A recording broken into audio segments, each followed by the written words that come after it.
Berbulan-bulan lamanya proses itu. Hari-hari mak sabar, mak jaga Alia. Sementara mereka mencari ibu bapa Alia, mak minta izin dengan polis, dengan Kementerian Kebajikan untuk jaga Alia, besarkan Alia sebagaimana mak besarkan anak mak sendiri. Sehinggalah mereka beritahu mereka tak jumpa.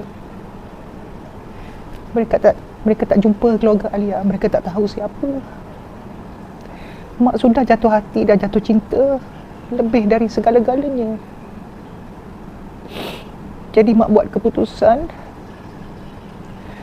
untuk daftarkan Alia secara sah sebagai anak mak. Alia sayang,